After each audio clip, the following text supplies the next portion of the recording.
I showed up for Thanksgiving at 4 p.m., like my mom told me, but they'd already eaten without me. No call, no warning, just a text saying we couldn't wait. What happened next, shock all.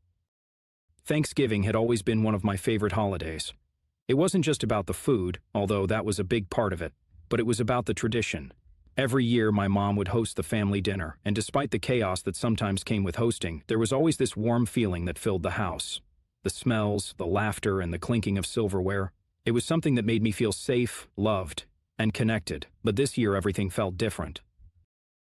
I didn't even realize how much I was looking forward to this Thanksgiving until the morning of. I had been busy with work for the past few weeks, and the idea of finally being with family seemed like the perfect escape from the stress. The thought of sitting around the table, joking with my siblings and indulging in too much food was enough to lift my spirits. As I got ready that morning, I texted my mom, asking what time I should come by. I figured I'd arrive around 4 p.m., giving me some time to get a few things done before heading over. I didn't want to be too early, but I didn't want to miss anything either. Her reply came shortly after. 4 is great. See you then. I thought nothing of it. I was excited, maybe a bit too excited. I rushed through my errands, and by the time I was finished, I checked the clock. 3:45 p.m. Perfect timing. I made my way to my parents' house, replaying the previous year's holidays in my head. The memories were comforting, and I couldn't help but smile as I drove. Still, I couldn't shake off this small, nagging feeling. Something was off, but I couldn't quite put my finger on it. Maybe I was just overthinking things, or maybe it was the stress from work still hanging over me. Regardless, I tried to push it aside. This was supposed to be a fun day. When I pulled up to the house, the familiar scent of turkey and mashed potatoes wafted through the air. It was almost like a greeting, welcoming me back home. But then, as I stepped out of the car, something felt strange. There were no cars parked in front of the house. That was odd. My family always arrived early to get the food ready, and there was always a bustle of activity in the driveway. I stood there for a second, confused, and then walked toward the front door, thinking maybe I was just the first one to arrive. I rang the doorbell. No answer. I knocked a few times, a little louder this time. Still no answer. At this point, my heart was starting to race and my stomach twisted in a knot. Where was everyone? I pulled out my phone to send a quick text, but before I could type anything, it buzzed. It was a message from my mom. We thought you'd be late. My mind went blank for a moment. I reread the message twice, trying to make sense of it. What did she mean by that? Before I could figure it out, another message came through, this time from my sister. We couldn't keep waiting. My stomach dropped. It didn't make sense. They wouldn't just start without me, would they? Thanksgiving wasn't just about the meal. It was about the family being together. We always waited for everyone to arrive, no matter what. Feeling confused, I opened the door. It creaked slightly, as if it had been opened already.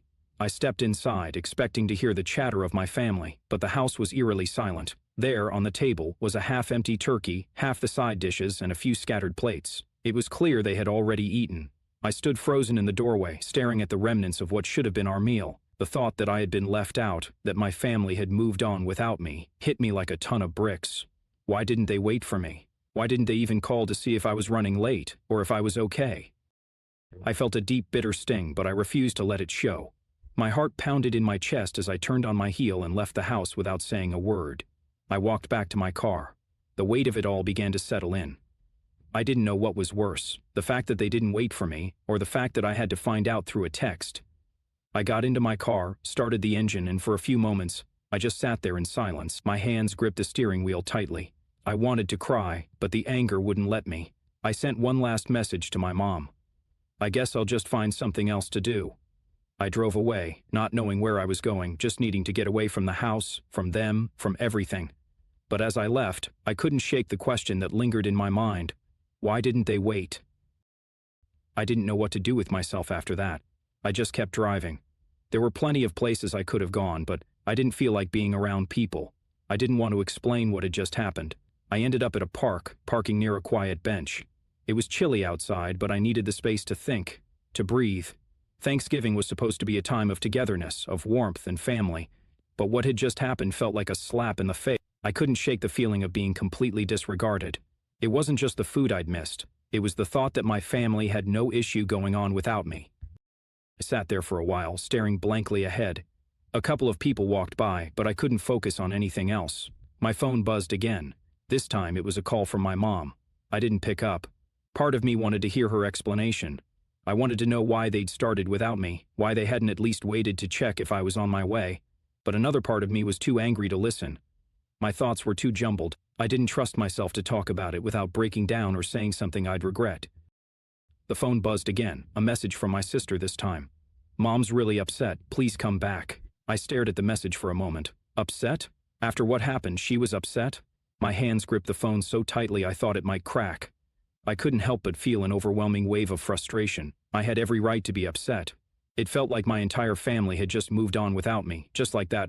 I thought about how many times we had sat together around that table, laughing and telling stories, making memories, and now, all of that felt empty. I quickly typed out a reply, but before I hit send, I stopped. I didn't know if I was ready to talk to them, if I even wanted to. Instead, I just hit block on both their numbers. I didn't want to hear anything from them, not yet. It felt like the only way I could take back some control. I sat in that park for a while longer, watching as the sun dipped behind the horizon, the sky turning into hues of orange and purple. It was hard to shake the thoughts in my head. I kept replaying the scene in my mind, the empty table, the half-eaten food, the texts, and the unanswered door. Eventually, the cold started to seep in, and I decided it was time to head home. But as I started driving, I couldn't help but wonder, what happens now? Would they try to contact me again? Would they even care? Or had I just become an afterthought to them? When I finally got home, I threw my keys on the counter and collapsed onto the couch. My phone buzzed again. This time it was a voicemail from my mom.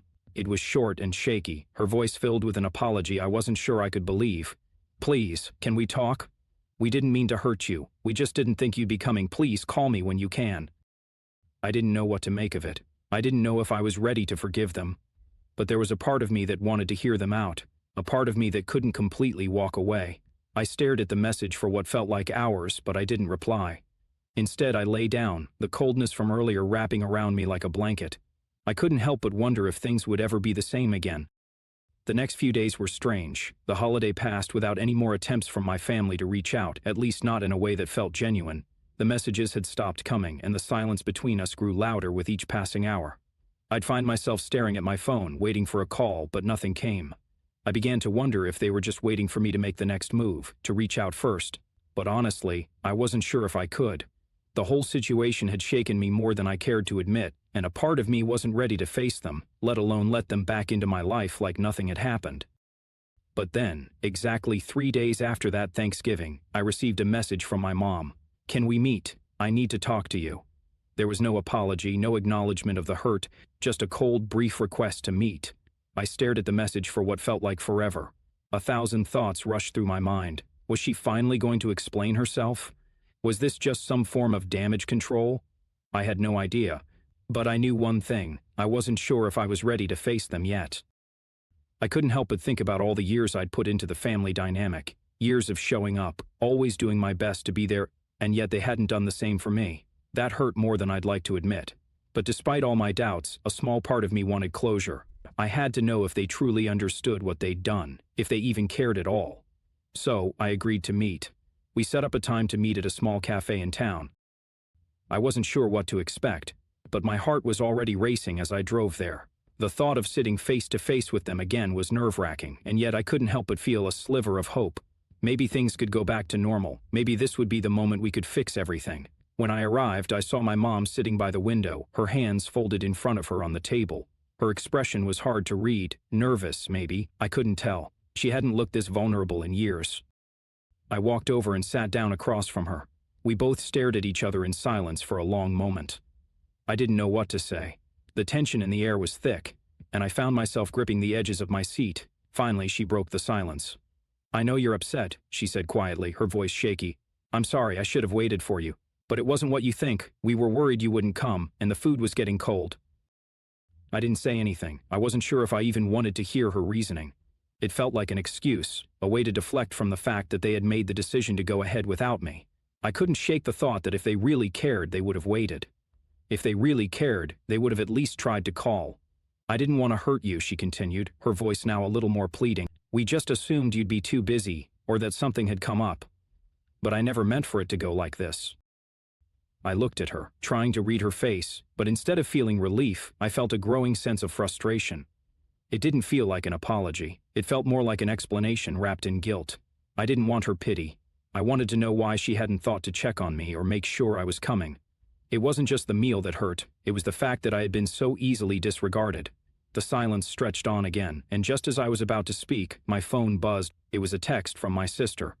I opened it, expecting another apology or some kind of emotional message, but instead I read, "Mom says you're here. Please don't make this harder than it has to be. We just want to move on." My stomach churned. Move on? Move on from what? Was this all just something that needed to be brushed aside, forgotten?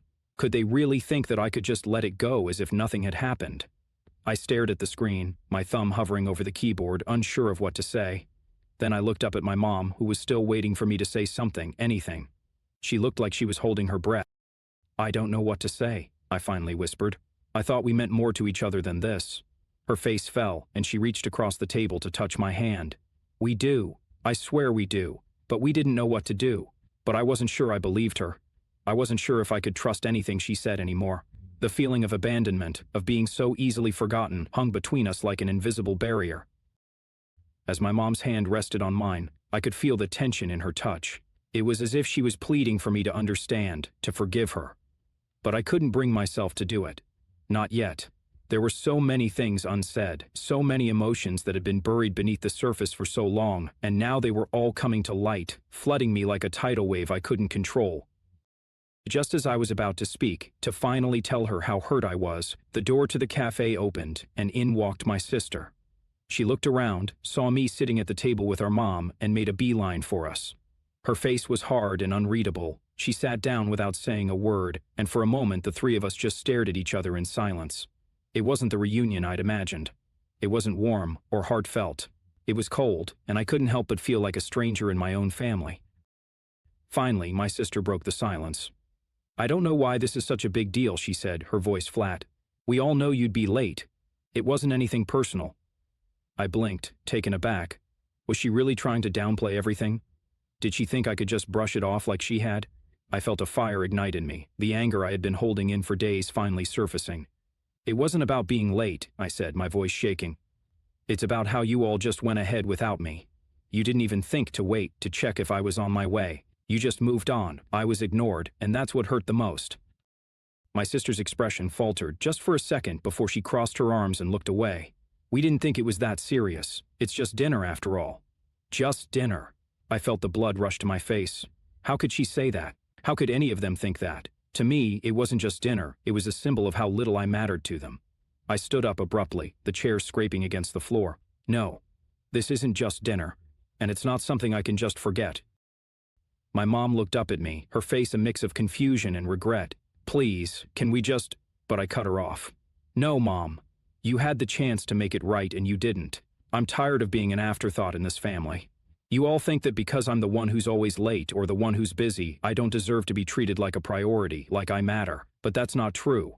I could feel the heat in my chest as the words tumbled out. I had never been this open, this raw with them before, and honestly, it felt good to finally let it all out, to speak my truth, even if it wasn't easy. For a moment, everything was silent. My sister avoided eye contact and my mom sat frozen, her face pale. I didn't know what I was expecting, an apology, maybe, but nothing came. I could feel my chest tightening. The words I had spoken hung in the air like an accusation, and yet they just sat there, unable to meet my gaze. It was as if they couldn't even comprehend the weight of what had just happened. Then, without warning, my sister's voice sliced through the tension. "You're really making this about yourself, aren't you?" I stared at her in disbelief. Was she really going to say that after everything that had happened? After all the hurt I had poured out? What? I stammered, my voice trembling with a mixture of anger and confusion. "You think I'm making this about me? You walked out on me, on our family, and now you're blaming me?" She looked at me, her expression cold, almost calculating. "I just don't get why you're blowing this out of proportion. It's just dinner. You know we had to go on with our lives. You were probably busy anyway." Her words hit me like a slap. Just dinner. Was that really all it was to her? I thought I had been clear. This wasn't just about dinner. This was about feeling invisible, forgotten. It was about years of being treated as an afterthought and always being expected to be the one who compromised. I could feel the blood rushing to my head, my fists clenched under the table. "Are you seriously saying that to me right now?" I hissed. "That I should just get over it because you couldn't be bothered to wait for your own family?"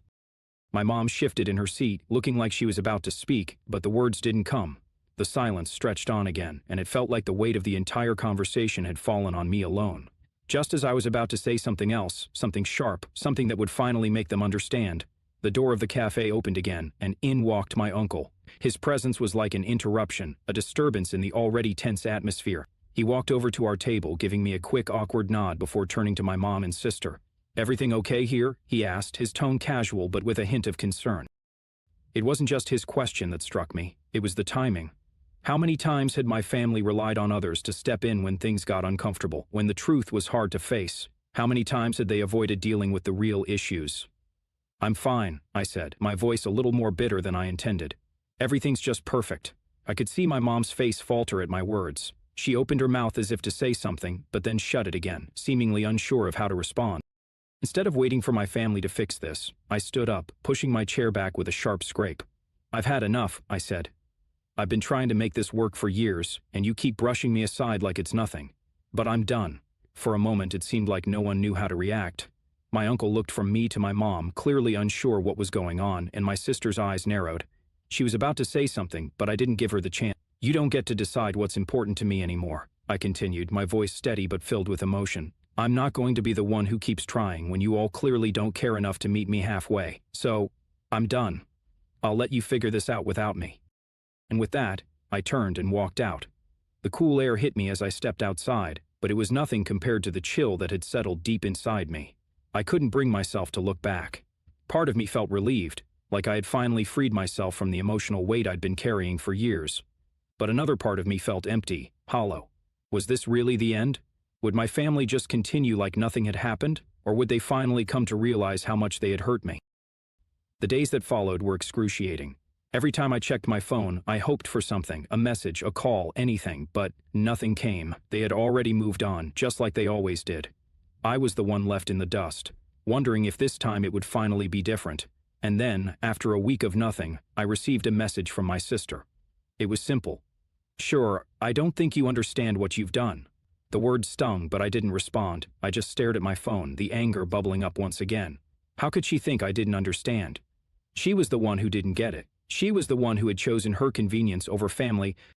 But something inside me knew the next message, the next conversation, would be the breaking point. I stared at the screen, my finger hovering over the keyboard, debating whether or not I should reply. What was the point? What could I say that would make her understand? The more I thought about it, the more I realized something. I didn't owe them any more explanations. The silence between us had become unbearable. But I knew deep down that it wasn't just my family ignoring me. It was me ignoring the fact that I had been trying so hard to fit into a picture that was never meant for me. They had their own lives, their own way of doing things, and somewhere along the way, I had stopped being a part of it. I tossed my phone on the couch and paced around my apartment, trying to shake the feeling that had been haunting me since that Thanksgiving. But no matter how much I tried to move on, the emotional scars from that day wouldn't fade. I couldn't forget how my family had acted like I didn't matter, how they had so easily dismissed me and expected me to just accept it. The days stretched on in a painful silence. I kept my distance, focusing on my work, keeping to myself. I went to a few friends' gatherings, laughed, tried to enjoy myself, but nothing filled the emptiness. Every time I thought about my family, my heart ached in a way I didn't know how to describe. Then, one day, out of nowhere, I received a phone call from my mom. I almost didn't pick up, still holding on to the bitterness that had been festering, but I couldn't ignore the nagging feeling that maybe, just maybe, this time it would be different. "Hello?" I said, my voice cautious. "Hey." My mom's voice was soft, almost fragile. "Can we talk?" I didn't know what to expect. Part of me wanted to say no, to hang up and protect myself from more pain, but another part of me, the part that missed them, the part that still cared, wanted to hear her out. "Yeah, we can talk," I said, sitting down on the couch. My hands were trembling slightly, and I could hear her taking a deep breath on the other end. I don't know how to start," she said quietly, "but I've been thinking a lot about everything, about what happened on Thanksgiving, and I know I messed up. I know we messed up. We've been wrong about so many things. We pushed you away, and I'm so sorry." Her words hit me harder than I expected. I wasn't sure how to respond. After so much time, after everything I had gone through, I didn't know if I could just forgive her like that. "Mom, I struggled to find the words, but she cut me off, her voice full of emotion. "I'm not asking you to forgive us right now," she said. I wanted you to know that we realize what we've done, and we want to make it right. We're willing to do whatever it takes, but only if you want to." There it was, the apology I had been waiting for, the recognition of how badly they had hurt me. But it still felt like something was missing. It wasn't just about an apology, it was about showing me that they could churn. I'm not sure if I can just forgive and forget, I replied, my voice steady. But maybe we can figure it out. I don't want to be part of a family where I'm treated like an afterthought. Of course, she said, and I could hear the sincerity in her voice. We'll do whatever it takes to prove it to you, one step at a time. It wasn't the perfect ending. It wasn't some dramatic reunion with hugs and happy tears. But it was a start. It was a chance for all of us to heal, to rebuild what had been broken. And as I hung up the phone, I knew one thing for sure. It wasn't over. It wasn't the happily ever after moment I dreamed of, but it was real. It was the beginning of something new, something that had the potential to change everything. But deep down, a part of me still wasn't sure. Was this just another cycle of empty promises? Could they really change after all these years of letting me down? Or was I just setting myself up for more disappointment? I stood there in my living room, staring at the phone, wondering what my next step should be. Should I give them another chance? Open myself up to the possibility of forgiveness? Or was it time to walk away completely, to break free from the family that had hurt me so much? This wasn't an easy decision. My emotions were still raw, and I wasn't sure if I could trust them again so soon. But I also knew that I was the one who had to make this choice. So, I'm turning to you now. What would you do in my situation? Would you give them a second chance and try to rebuild what's been broken? Or would you walk away, put up those walls once and for all, and move on with your life without looking back? Drop your thoughts in the comments. I'd love to hear what you think. Should I give them a chance to make it right or move on for good? The choice isn't easy. But maybe, just maybe, your advice will help.